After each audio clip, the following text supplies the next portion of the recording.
Samahan niyo ako guys, gagawa tayo ng masarap na recipe. Ang ating munggo at native manok na ito. Ayan. Sarap ng ating ulam.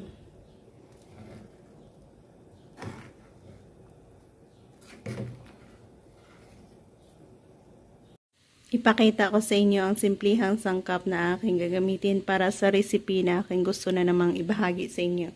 Munggo, alugbati, at mayroon ako ditong native manok.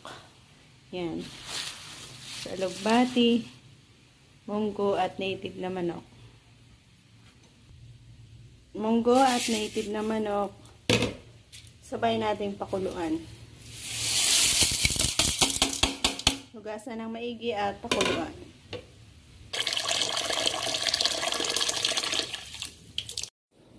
Yan, inasalang na natin munggo, native manok. Lagyan natin yan ng kamatis, onion, ginger, garlic. I-add lang dyan. And sabay ng pakuluan.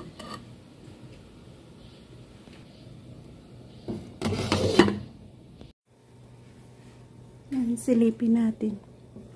Oh, looks good. Turugin natin ang kamatis.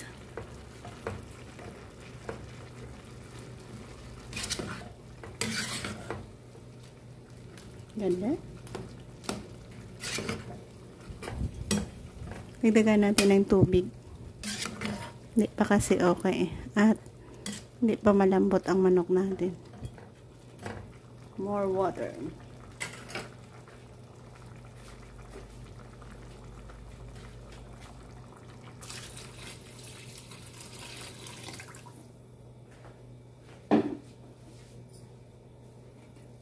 Lagyan natin ang pamintang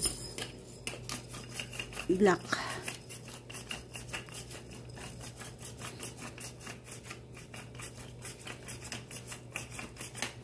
Yan, cover. And hayaan ulit yung kumulo.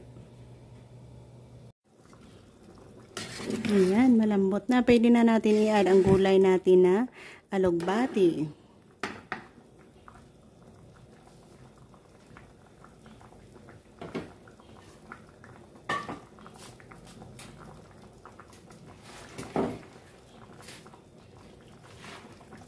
Maraming alugbati ito.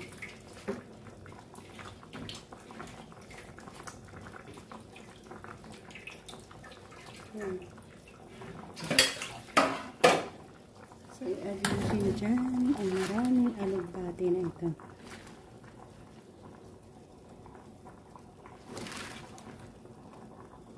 At pakuluan ulit.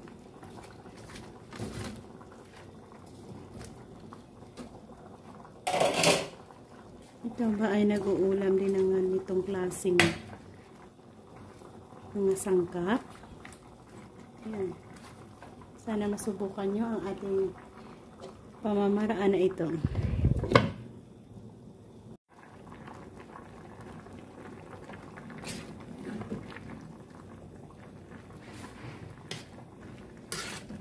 Timplahan natin.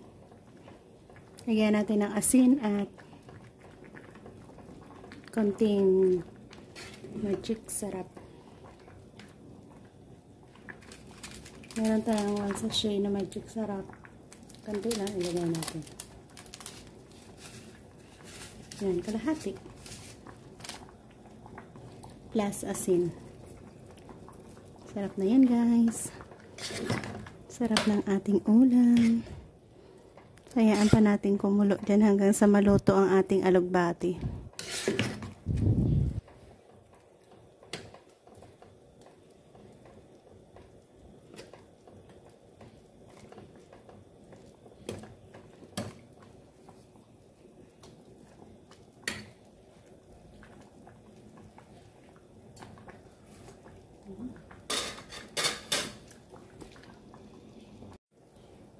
Dito na tayo mag-e-end. Nakuha na natin ang saktong lambot ng ating munggo, manok, at naluto na rin natin ang ating alugbati. Salamat ulit sa pagsabay sa akin sa ating pagluluto dito ng tinulang munggo na ito. Bye-bye, God bless, and happy eating.